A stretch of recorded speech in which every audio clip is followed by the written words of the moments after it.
जेन जी, ये वर्ड आपने सुना होगा। नेपाल में हाल ही में जब हिंसा फैली, ये शब्द आपने सुना होगा। अब इस शब्द का इस्तेमाल कौन कर रहे हैं? राहुल गांधी। राहुल गांधी की ये जेन जी साजिश। तो क्या राहुल गांधी अब युवाओं को हथियार बनाने की कोशिश शुरू कर रहे हैं, उन्माद फैलाने की के लिए उकसा रहे हैं? और सवाल यह है कि राहुल उसी मॉडल को क्या भारत में आजमाना चाहते हैं?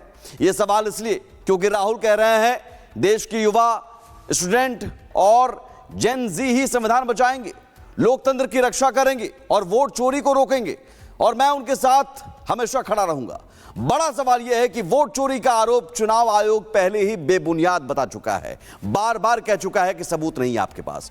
तो राहुल गांधी अब युवाओं को भड़काकर जेन जी का इस्तेमाल करके क्या साबित करना चाहते हैं? क्या वोट चोरी की आड़ में देश में उन्माद फैलाना चाहते हैं? सवाल यही है कि राहुल गांधी आखिर क्या कोई आग भड़काना चाहते हैं? जेन जी वाली कोई साजिश चल रही है क्या? वोट चोरी के आरोपों को लेकर चुनाव आयोग कई बार जवाब दे चुका है। बार बार वो कभी एटम बम कहते हैं, कभी हाइड्रोजन बम कहते हैं, सारा बम फुस हो जाता है। लेकिन अब जेन जी वाला बम है क्या? और इसी पीछे को बड़ी खबर आपको बता दें, बीजेपी सांसद निशिकांत दुबे का राहुल गांधी पर बड़ा हमला। आपको बता दें कि उन्होंने कहा है कि जेन जी परिवारवाद के खिलाफ है। ये बड़ी खबर आपको बता रहे हैं। उन्होंने ये भी कहा है कि राहुल को क्यों बर्दाश्त करेगा जेन जी भ्रष्टाचार के खिलाफ है, वो आपको क्यों नहीं भगाएगा? जेन जी भारत को हिंदू राष्ट्र क्यों नहीं बनाएंगे?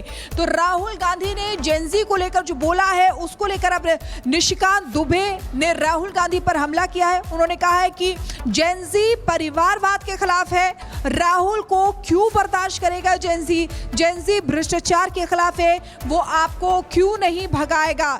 जेन जी भारत को हिंदू राष्ट्र क्यों नहीं बनाएगा? तो देखिए, राहुल गांधी जो हमेशा इसी तरीके के उल जुलूल बयान जो है वो देते रहे हैं, जेन जी को लेकर भी उन्होंने बयान दिया है, जिसके बाद अब प्रतिक्रियाएं आना शुरू हो गई हैं। बीजेपी के सांसद निशिकांत दुबे, जिन्होंने राहुल गांधी पर निशाना साधा है, उन्होंने कहा है कि जेन जी परिवारवाद के खिलाफ है, राहुल को आखिर जेन जी क्यों बर्दाश्त करेगा? तो देखिए, राहुल गांधी ने यह पोस्ट किया है जेन जी को लेकर, किस तरीके से।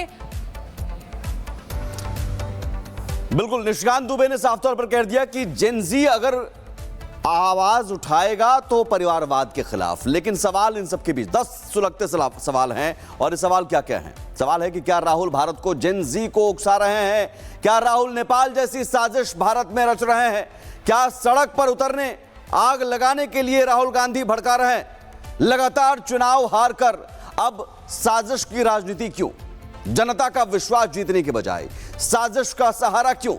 और क्या राहुल के पास अब कोई भी राजनीतिक मुद्दा नहीं बचा है? क्या राहुल गांधी को लगता है कि जेन जी उनका मोहरा बनेंगे? कभी कहते हैं हम एटम बम फोड़ देंगे, कभी हाइड्रोजन बम फोड़ देंगे, अब जेन जी बम। हालांकि सारा बम फुस हो रहा है।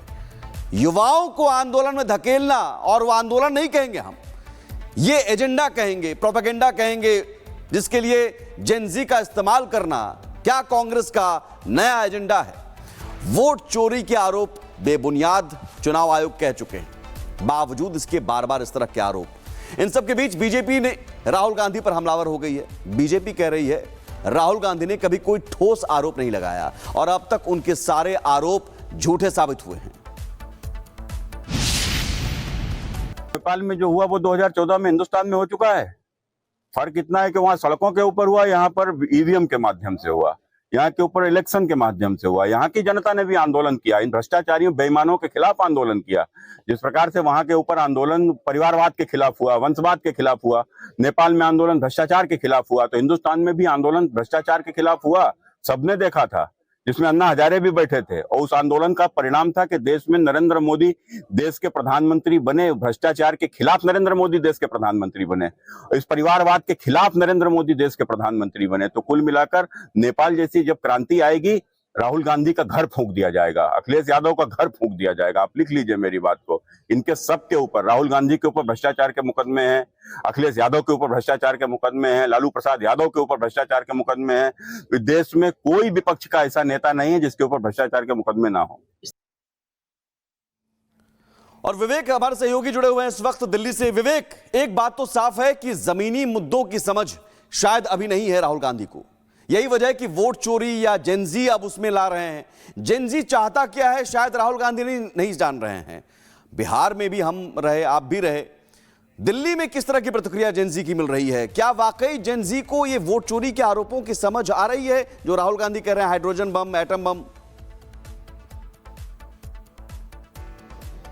देखिए, सबसे पहले तो जेनजी वो जनरेशन है जिसको ये अपने पक्ष में करने की रणनीति हर पार्टियां कर रही हैं। उसी में से राहुल गांधी ने ये दांव खेला है। वो इसलिए क्योंकि ये मोबाइल के समय में जन्मी हुई जनरेशन है और आप यकीन करिए सबसे ज़्यादा ब्रांडिंग इसी की हुई है। मुझे लगता है कि दूसरे जनरेशन रहे हैं, जैसे मिलेनियल्स रहे हैं, उनके बारे में भी इतने आर्टिकल नहीं छपे होंगे और वो आ गए थे, उसके बाद फोन आया था। तो इसीलिए जेनजी को अपने पक्ष में करने की कोशिश हर पार्टियों की, राहुल गांधी ने उसी की एक नाकाम कोशिश की है। वो कह रहे हैं कि जेनजी ही अब इसमें बदलाव लेकर आएगा और वो कौन से बदलाव लेकर आएगा? उनको लगता है कि वो जो वोट चोरी का नया मुद्दा लेकर आए हैं इसको वो जेनजी तक पहुंचाएंगे। अभी हाल का उदाहरण रहा है नेपाल, उसको लेकर सब जगहों पर खबरें चली हैं और उसकी ब्रांडिंग भी हुई है, क्योंकि सोशल मीडिया का एक धड़ा होता है जो सिर्फ वही चीजें प्रमोट करता है और सिर्फ वही चीजें दिखाता है, सिर्फ वही चीजें लोगों को दिखाई देती है और उसका एल्गोरिदम अगर पकड़ लेता है, मान लीजिए आप या हम या फिर यहां पे खड़ा कोई दूसरा आदमी अगर उसी टाइप के रील्स देखता है तो लगातार उसको उसी एल्गोरिदम से उसी से जुड़े आते हैं। मतलब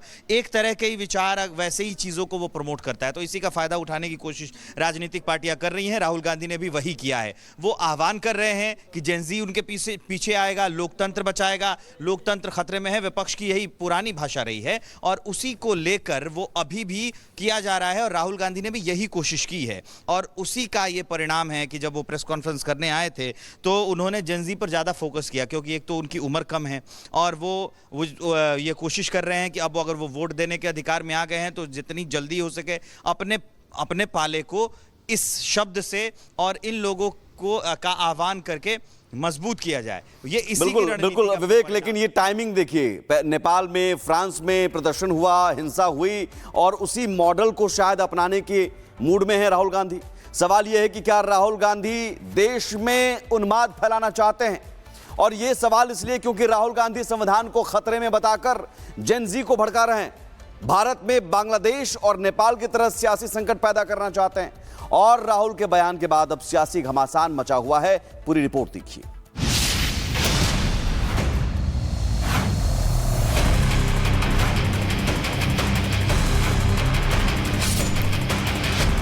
संविधान का बहाना, सियासत है चमकाना, सियासी उन्माद, देश में फसाद, राहुल की चाल होगी कामयाब। हर मंच, हर रैली में हाथ में संविधान लिए कांग्रेस सांसद और नेता प्रतिपक्ष राहुल गांधी संविधान खतरे में है का नारा बुलंद करते नजर आते हैं। लोकतांत्रिक तरीके से चुनी सरकार के खिलाफ हुंकार भरते नजर आते हैं। सरकार और संवैधानिक संस्थाओं पर सवाल उठाते नजर आते हैं, लेकिन उनकी सियासी महत्वाकांक्षा अब कुंठा में बदलती नजर आ रही है, क्योंकि वो सत्ता से दूरी बर्दाश्त नहीं कर पा रहे हैं और अब भारत को बांग्लादेश और नेपाल जैसा बनता देखना चाहते हैं। उनका ये बयान उसी कड़ी का हिस्सा है। राहुल गांधी ने एक्स पर पोस्ट लिखा कि देश के युवा, देश के स्टूडेंट्स, देश के जेनजी संविधान को बचाएंगे, लोकतंत्र की रक्षा करेंगे और वोट चोरी को रोकेंगे। मैं उनके साथ हमेशा खड़ा हूं। देखा आपने, राहुल गांधी देश के युवाओं को, छात्रों को और जेनजी को कैसे भड़काने की कोशिश कर रहे हैं। अभी हाल ही में पड़ोसी देश नेपाल में जेनजी ने ओली सरकार के खिलाफ विद्रोह किया और उसे उखाड़ फेंका, जिसके बाद वहां सियासी संकट पैदा हो गया। राहुल गांधी भी अब भारत में जेनजी को उकसा रहे हैं, लेकिन उनके सियासी मंसूबे कभी पूरे नहीं होने वाले। सरकार पर सवाल उठाने वाले राहुल गांधी खुद सवालों के घेरे में हैं।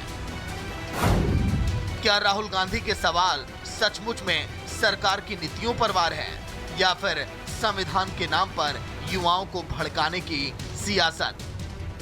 बीजेपी तो साफ साफ कह रही है कि राहुल गांधी को संविधान की समझ नहीं है। राहुल गांधी संविधान समझते हैं। सुप्रीम कोर्ट गए ना, सुप्रीम कोर्ट ने सब दिशा निर्देश किया ना, कोई स्टे किया क्या? न कानून समझते हैं, न सुप्रीम कोर्ट के आदेश को समझते हैं, खाली संविधान संविधान किए रहते हैं। मोटी बात बहुत साफ है, राहुल गांधी को वोट नहीं मिलता तो हम क्या करें।